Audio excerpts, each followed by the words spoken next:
We have completed gas welding. Now we have to start arc welding. So the major difference between arc and gas is, in gas welding no need of external power, electrical supply is not there required. So but in arc welding electrical power supply has to be there to generate the arc.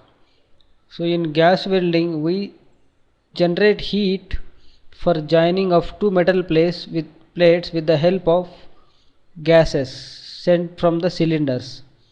Similarly, in the case of arc welding, to join two plates we use electric current as the heat source, which is sent from electrodes, which helps to melt the joint and helps the formation of a joint.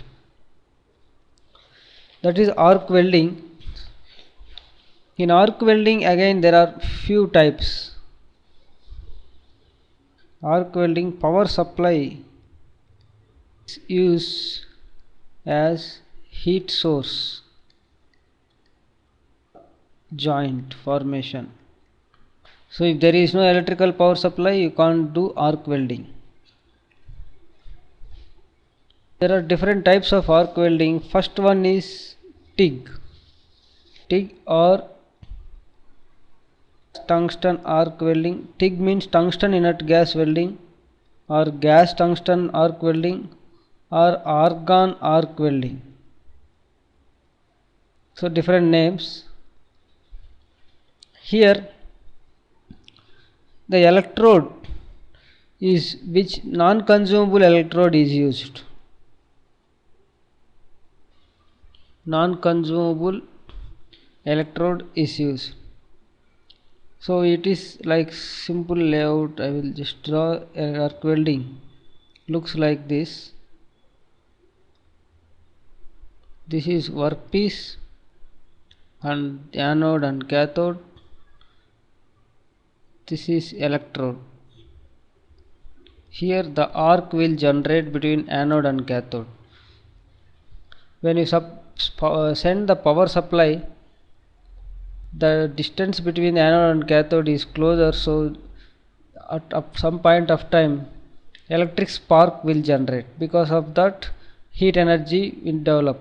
Due to heat, the molten metal, the plates will melt and form joint. So in TIG, similarly, instead of non-consumable electrode is used. This is 2 times gate question. In TIG, non-consumable electrode is used. Application is used for highly reactive materials. Used to weld highly reactive materials. In TIG, filler rod also we use, because we are not electrode is non-consumable, so there has to be some external supply of molten metal. So filler rod is used to fill the gap between the two metal pieces. Similarly, there is MIG, metal inert gas welding. The difference between TIG and MIG is, here consumable electrode is used. That's it, remaining everything is same. Consumable electrode is used. So earlier one is TIG, tungsten inert gas welding. So tungsten is electrode which is non-consumable. So here MIG is metal inert gas welding. The electrode material is same as the parent material. The plates which we are, suppose if you are joining aluminum plates, then the electrode has to be aluminum electrode. So parent, it has to, because it will form the joint, it will be the part of the joint, the electrode, consumable electrode. So that's why the material of the electrode is same as the parent material. Next one is submerged arc welding. Submerged arc welding is, here we use flux. Flux is used to join two plates along with electrode. Application is used to join plates of thickness up to 75 mm. So in arc welding, so electrode is the important element. So electrode, there are different types of electrode.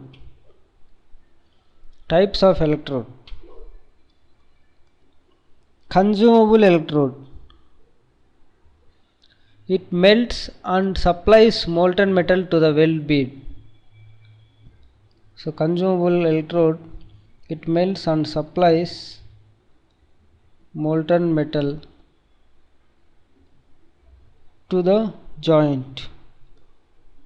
As electrical conductor as well as the supplier of additional molten metal. It acts as electrical conductor because it will allow the electricity from it. Electrical conductor and supply of molten metal. In consumable, there are again two types. One is bare wire electrodes. That means bare wire means no coatings on electrode. Another one is coated electrodes. Next one is non-consumable electrode. So consumable electrode material is same as the parent material, that's why it's not mentioned. Non-consumable electrode. Non-consumable electrode is always bare wire electrode. There is no coating. Because it is not consuming means there is no need of coating. Always bare wire electrode. So examples are carbon electrode, graphite electrode, tungsten electrode. Carbon electrode, graphite electrode, tungsten electrode. So that's why in TIG, tungsten inert gas welding, the electrode is non-consumable. It is manufactured from tungsten, by tungsten. That's why it is called non-consumable electrode. That's about arc welding techniques. Coming into the physics of arc welding, how it works. Before going to that, another small topic is coating, electrode coatings. So here, depending upon the application we are using, we use different electrode coatings. So electrode coatings advantages: it deoxidizes melting material, helps to deoxidize weld means welding joint, removing the oxides from the weld bead, protects from atmosphere, and it absorbs entrapped gases. So these are the advantages. Types of coating. Suppose cellulose coating is used to produce shielding gases. Cellulose coating is used to produce shielding gases. Titanium oxide coating is used to produce slag. Which protects from atmosphere contamination. Ferrosilicon is used to deoxidize the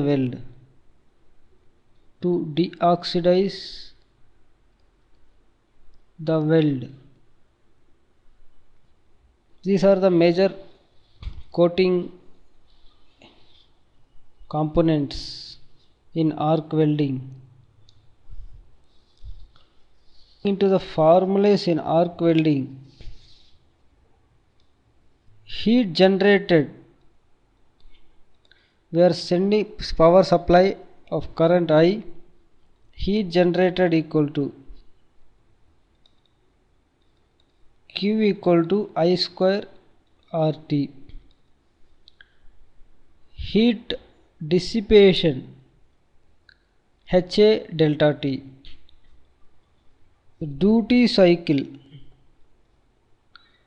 arc on time divided by total time, which is equal to arc on time divided by arc on time plus rest time. Total time means rest time is idle time. In a welding you may have to take rest time also, that you have to add. This is duty cycle. I square ds equal to I square dd. Duty cycle is means D is a duty cycle, is a current, and S is the current. It is whatever the current mentioned on nameplate of a particular equipment. Suppose if you look at the electrical generator, in generator they will give specifications, current, voltage, so that those are called rated values. And ID is desired current. Similarly, DS and DD are rated duty cycle, desired duty cycle. Next one is number of electrodes required for arc welding equal to total volume of weld bead divided by volume per electrode. Mathematical formula. So welding speed equal to length of the weld bead divided by weld time. Length of joint or weld bead divided by welding time. Nothing but distance by time. Velocity equal distance by time. Distance is nothing but here length of the joint. Number of passes. So if you want to join very thick, high thick plates, in one pass you can't complete the welding, fill the joint. So you need to go for multiple passes. So total number of electrodes divided by number of electrodes per pass. This is about formula here. Characteristics of arc welding. So in arc welding the problems will come based on this formula which we are now going to discuss. Here L is the length of electrode gap. Arc length or gap between tip of the electrode and workpiece. Gap between electrode and workpiece. IS is the short circuit current, the current passing through this. V0 is the open circuit voltage. Resistance equal to V0 by IS, short circuit resistance. So we assume that voltage is linear relation, length of the gap, the arc length is linearly related to the voltage at arc. So voltage E equal to A plus BL. A and B are constants. Another V equal to, if you simplify that, V naught minus V drop. So the drop voltage is also written as V equal to V naught minus V naught by Is into I. One formula and this one is one formula. These two equations are used to solve the problems of in arc welding. Equation 1 and 2 are used to solve arc welding problems.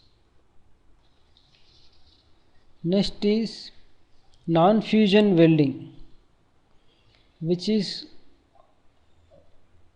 where parent metal won't melt, is called non-fusion welding, and in that there is special welding techniques. Soldering, first one. So soldering is for joining electronic circuit boards, as we know that. So here the parent metal won't melt. The temperature is filler material for soldering is combination of lead and tin. Filler material is used for soldering. It is used when temperature of the joint is less than 27 degrees. Temperature of joint is less than 427 degrees. If it is more than 427, the tin which is as in filler material, it evaporates. So then the compound won't form, the joint won't form. Application: joining electronic components, circuit boards. Joining electronic components in circuit boards. Next one is brazing. When the temperature of the joint is greater than 427 degrees, then we need to use brazing. Filler material here is combination of copper and zinc. Copper and zinc. The advantage is here no joint preparation is required, and the molten metal flows due to capillary action. The filler material of molten metal flows due to capillary action. Braze welding. Filler material is copper plus tin. Here joint preparation is necessary. Because of joint preparation, the filler material flow is due to flow of filler material is due to gravity action. This is about braze welding. Braze welding is used to join light thickness components. Next one is pressure welding, which is also called as resistance welding, which is a form of non-fusion welding. Here there is no melting of filler material, so the joint is formed with the help of heat and pressure. So joint is formed due to heat and pressure. It is a form of non-fusion welding. It is again divided into three types majorly. One is spot welding. Here in spot welding, small projections are used. So at a particular spot, supply power through electrode, supply power, then joint will form. Apply heat and pressure. At a particular spot, the joint will form. This is spot welding. Next is seam welding. So instead of at a particular point continuously welding, seam welding is continuous welding. So in the same diagram, instead of electrodes, use rollers. Rollers are used. So it is seam welding. Joint is formed with the help of continuous rolling of the rollers on the two sheets by applying pressure and heat. Projection welding. Welding takes place only on projections. It's called projection welding. So in pressure welding, whatever the problem comes, heat generated. In pressure welding we supply power, heat generated equal to I square RT. I is current, R is resistance, T is time of current flow. That is power generated. Power required, heat required is equal to mass into latent heat and sensible heat or specific heat. Efficiency of the joint. Melting efficiency. Heat required by heat generated.